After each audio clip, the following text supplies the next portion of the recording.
বিগত কয়েক বছর ধরে উঠে এসেছে একের পর এক দুর্নীতির খবর।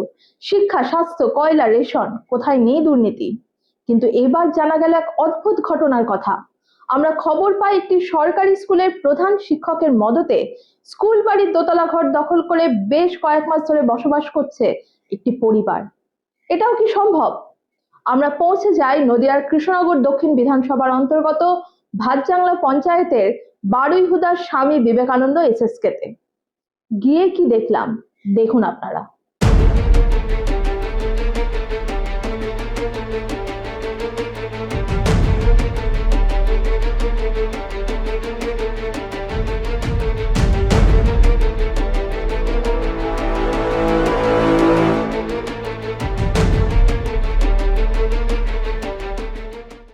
এখানে তোমরা কতদিন ধরে আছো?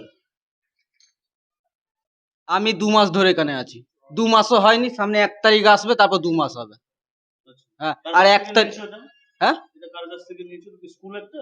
এটা স্কুল। অ্যাকচুয়ালি আমার একটু অসুবিধা ছিল বলে আমি ভাড়া দিতে পারছিলাম না বলে আমি এখানে আশ্রয় নিয়েছি। তোমাদের এখানে জায়গা কে দিয়েছে? অ্যাকচুয়ালি বিষ্ণু স্যারের পা হাত পা ধুয়েছিলাম, তাই জন্য বিষ্ণু স্যার বললো আমার স্কুলে জায়গা আছে, থাক, ওপরে কেউ পড়াশোনা হয় না, ওখানে থাক, কোনো অসুবিধা হবে না। স্কুল ঘরে অ্যাকচুয়ালি থাকা যায় না, আমিও মন থেকেই জানি। তাহলে তুমি আর রয়েছো কেন? আমার এখন অসুবিধায় পড়ে আছি বলে আমি স্কুল ঘরে আছি। অন্য যে কোনো বাড়ি ভাড়া নিতে পারো। ভাড়া নিব তো, সময় পয়সা থাকলে তারপর তো ভাড়া নিব। 4টে বাচ্চাকে নিয়ে আমি এই মুহূর্তে কি করে আমার মাস। আমার নাম ছোট্টু হারি। আমি কাজ করি এমনি, লোকের বাথরুম ফাথরুম পরিষ্কার করি। সত্যি কথা, আমি পয়সা 1 টাকাও দিইনি, আর এখানে আমাদের 2 মাসই হয়েছে থাকা। স্কুলের প্রধান শিক্ষক, ওই স্কুলে যে পরিবার আছে তাদের এবং স্থানীয় মানুষদের কথার মধ্যেও আছে অসঙ্গতি। কেউ বলছে 2 মাস, কেউ বলছে 6 মাস, কেউ বলছে 8 মাস। আসলে কতদিন ধরে আছে এই পরিবার? এমনকি ওই পরিবারের লোকজন কোথাকার বাসিন্দা তা নিয়েও আছে বিভ্রান্তি। এই নিয়ে খোঁজ খবর করতে গিয়ে দেখা গেল শাক দিয়ে মাছ ঢাকতে চাইছেন ওই স্কুলের প্রধান শিক্ষক। ওই স্কুলে নাকি সন্ধে হলেই বসে স্থানীয় কিছু মানুষদের অসামাজিক কাজকর্ম, এমনকি চুরিও হয়েছে ওই স্কুলের বেশ কিছু জিনিস। তাই সেই সব অসামাজিক কাজ ও চুরি রুখতে নাকি হেডমাস্টার ওই পরিবারকে থাকতে দিয়েছেন স্কুলে। এখানে কোনো ভাড়া বাবদ কেউ কিছু নেই স্যার। স্যার গ্যাসের ওভেন পর্যন্ত নিয়ে গিয়ে ওখানে নামিয়ে রাখে। আমি বলতে এলাম তোমরা হিরোইন খাচ্ছ কেন? বললো মার্ডার করে দেবো তোকে আমি। তো হিরোইন খায়, গাঁজা খায়, মদ খায়, কি না এখানে চলে স্যার। আমি এই যে 4টে বাচ্চা আছে এনার এই উপরে 4টে বাচ্চা আমার স্কুলে পড়ে, তা ওরা ওখানে এতটা জল উঠেছিল, তাই বলছিলাম কদিন তুমি থাকো। তাই থাকার জন্য স্যার বাকি যেটুকু আছে আমার স্কুলে টিকাতে পেরেছি, না হলে একটা জিনিস আমি টিকাতে পারতাম না স্যার।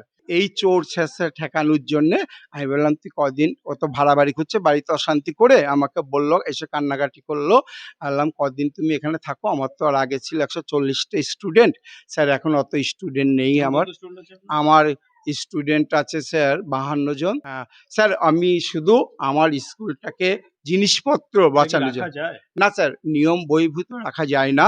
কিন্তু স্যার আমি যখন এখানে আপনার ঊর্ধ্বতন কর্তৃপক্ষ জানে যে আপনি এখানে কাউকে রেখেছেন স্কুলে? না। স্কুল প্রেমিসিস তো গভর্নমেন্টের জায়গা।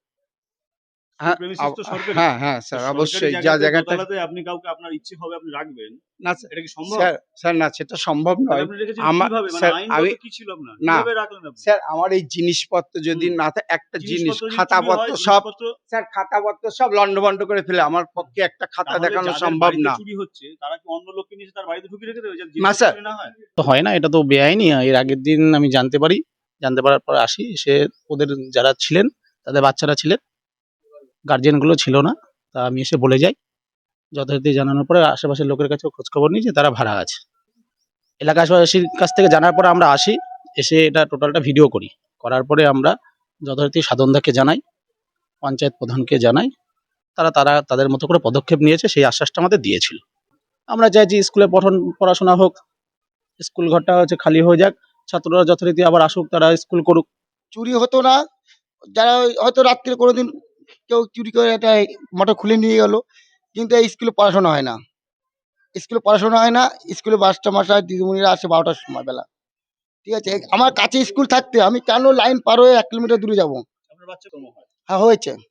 তখন হয়েছে। আপনারা এটাকে আমরা বলেছি এখন না স্কুলে কেউ ঢুকে না। এই 1 বছর হলো স্কুলে কেউ ঢুকে না। এই যে ঢুকছিল লোকটা হুম। এইদিকে ঢুকে ওই পাশে ঢুকে আমি কত তাড়া করব, আমি তো তাড়া করতে আপনার পারবো বাড়ি না। কোথায়? কিন্তু একটা সরকারি স্কুলে এটা কি সম্ভব? কোনো প্রধান শিক্ষক তার ব্যক্তিগত সম্পত্তির মতো সেই স্কুলকে অন্য কোনো পরিবারকে থাকার সুবিধা করে দিতে পারে? শুনে নেব এই বিষয়ে কি বলছেন কৃষ্ণনগর দক্ষিণ বিধানসভার বিধায়ক। আমি বিষয়টা জানতাম না। এর আগে আমি একটা সোশ্যাল মিডিয়ায় দেখলাম এবং আপনাদের থেকেও জানতে পারলাম। এটা তো কখনোই ভাড়া দেওয়া যায় না এবং যারা দেবে তাদের বিরুদ্ধে ব্যবস্থা অবশ্যই নেওয়া উচিত। তো এর আগে যে সরকার ছিল, সেই তৃণমূল সরকারের সময় দেয়া যায় না বা দেওয়া যায় এরকম কোনো নিয়ম কানুন কিছু ছিল না। তো তৃণমূলের আমলে সবই সম্ভব। ভাড়া দেওয়াও সম্ভব, বিল্ডিং ভাঙাও সম্ভব, আবার বিক্রি করে দেওয়াও সম্ভব। তো এখন যেহেতু আমরা নতুন সরকার গঠন করেছি ভারতীয় জনতা পার্টির নেতৃত্বে, তো আমরা বিষয়টা জানতে পেরেছি এবং আমরা দেখব এটা কেন হলো এবং কার মদতে হলো, আমরা সবটাই দেখব। আমরা খবর পেলাম, তো আমরা চাইবো এর তদন্ত হোক এবং যারা ভাড়া দিয়েছে তাদের অবশ্যই শাস্তি হবে, সেটা আমরা ব্যবস্থা করব।